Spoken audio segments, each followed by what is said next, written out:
Hello, this is Dr. Jason Munsell. It is Saturday, February the 11th. I wanted to catch up a little bit and talk about Chapter 5. I hadn't had time to put that together, and that's why I'm here on a beautiful Saturday. I remember when I was a kid, I spent Saturdays watching cartoons in the morning and going out and play. But I was always very disappointed. I couldn't wait until I grew up and would have to go into the office on Saturday to do an online lecture that I didn't have a chance to do over the previous week. So, yeah. Okay, so I've got the slides up for Chapter 5. I think Chapter 5 is a really good chapter. By the way, I've been pretty impressed with the rough drafts of the papers that I've seen, and you all know that they're due this week. I've been sort of wishy-washy about the deadline because some folks wanted until the end of Saturday, so long as they're in my inbox at some point tomorrow, I'm fine with that, and I will try to get them back to you as soon as I can. But please remember that I do want you to email them to me. Don't try to upload or anything like that because that stuff gets sort of screwy. Okay, so I don't know if you're going to be able to see both of me and the screen at the same time. Maybe not. I don't know. But in any case, you do have this on Casey. Slides for Chapter 5. One of the things that's really cool about Chapter 5 is that it is co-authored by one of my friends. Trish Ameson is at the University of Arkansas, and that's where I got my undergrad and my master's, and she started there, I think, like my last year there, so I've known her for over 2 decades. But in any case, she's cool. So that's the preface. A lot of the stuff that they talk about here in the first part of Chapter 5, which is all about communication competence and communication apprehension, that I'll talk about later, is instant messaging stuff. So I'm.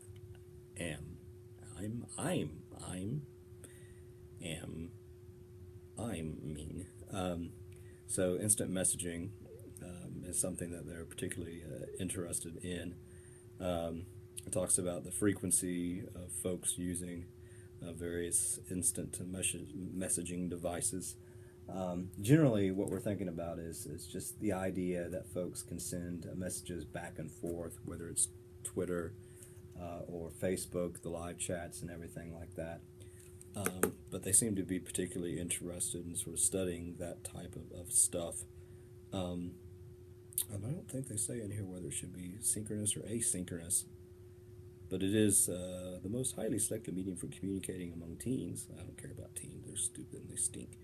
More importantly, surpassing the telephone, the internet has become the most popular media channel for relational management, and that's what they're particularly interested in this chapter, relational management, and that, of course, is old.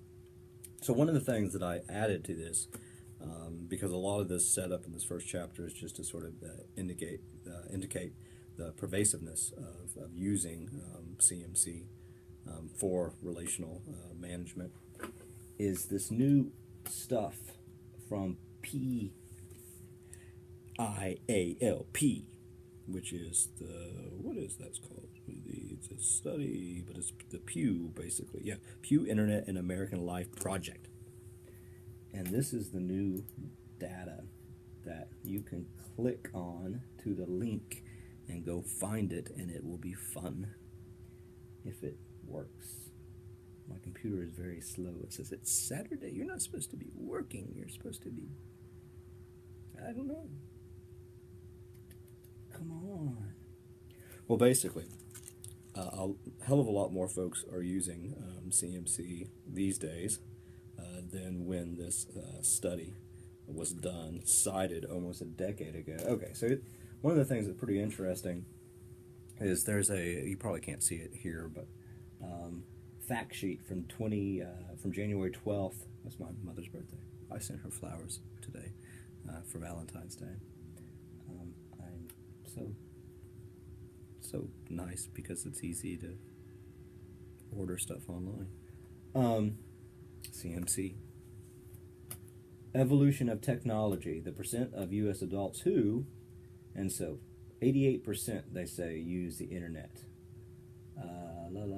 Looking this is from 2001 to 2016. Look at this. So moved a little bit from 50% to 88%. Folks who have broadband from 0 to 73%. Folks who use smartphone up to 77%. And then folks who use social media up to 69%. So more and more people obviously are using this, but this is a really interesting site that you might want to look at just for kicks and giggles here and there.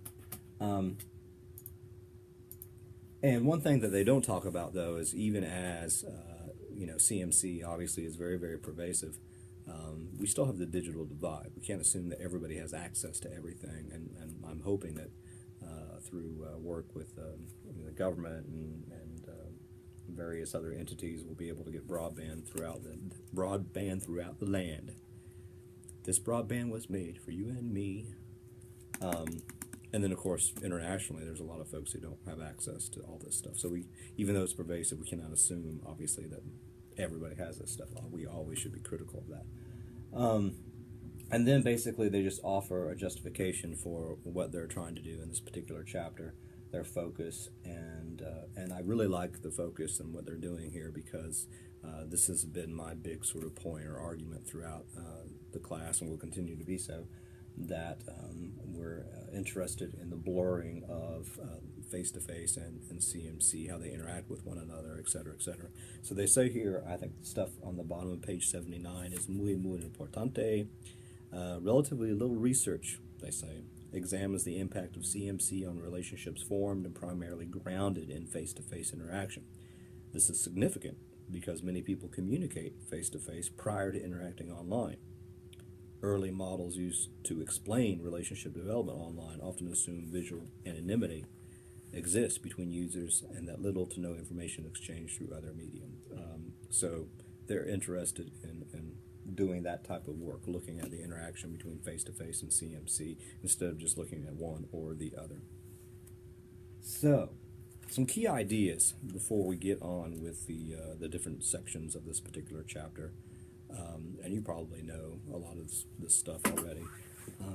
But self-concept as an idea, and we've talked about self-concept already, but basically it's this idea that how we view ourselves. And, I've tried to complicate that a little bit because we obviously, I'm thinking, have multiple concepts of self, I would argue. It depends on the situation, but so it's how we see who we are, our conceptualization of self. Self-esteem is then how we feel about that. Am I happy about who I am? Not? Does it change contextually? Communication apprehension is basically the same thing as stage fright, but it's contextualized. How apprehensive am I to communicate with other people? And then communication competence is this sort of long laundry list sort of idea about how competent people are when they communicate. But generally, if you want to boil it down, it's to how effective are you in communicating strategically, and are you aware that you are indeed communicating strategically? I'll get to that stuff soon. There's a big old list of all these different components of communication competence. But all these terms are terms that the authors throw around here in this particular chapter, so good to know those ideas. The first little subsection here is all about, you can follow along, self-presentation, and obviously we've talked about this quite a bit. One thing that's particularly interesting to me, and I want to make sure that you understand this, even though I've talked about identity and the idea from necessary fiction and the idea of identity play, that does not, again, mean necessarily that folks are falsifying stuff. Yeah, there's from the online dating stuff and other people. But for the most part, it is picking true information. The bottom of page 80, I think, is a good sort of illustration of what I've been talking about. Although blatant deception is undeniably an element in some self-presentations, the majority of self-presentations simply involve the selection of true information that will help actors, as we are all actors, achieve their goals, help actors achieve their goals, yeah. However, this tailoring or omission of information to help actors achieve their goals is a normal and constant process during social interaction and therefore does not constitute deception, says others. So in short, big picture is that we just are always doing this, put our best foot forward through both face-to-face and through CMC because we want to control information, we want to have high self-esteem, we want to regulate the information about ourselves, and we want to confirm our self-concept. So lots of different things. I mean, it's a very short section here, but long and short of it is that we're constantly sort of presenting certain aspects of ourselves, but that does not necessarily mean that it is false. Mediated impression management is the next little section. So given this larger idea of, we always want to present certain aspects of ourselves, what choices do we make so far as avenues or mediums to do so? So it's talking about choosing face-to-face or choosing CMC or both to enact this self-presentation, or what some people would call impression management. So they talk a little bit about this idea of ambiguity, and again, we've talked about that, maybe using some different language, but it does say mediated channels offer a greater degree of ambiguity as opposed to the relative clarity available in face-to-face interaction. And this is where it gets sort of wonky, science talk.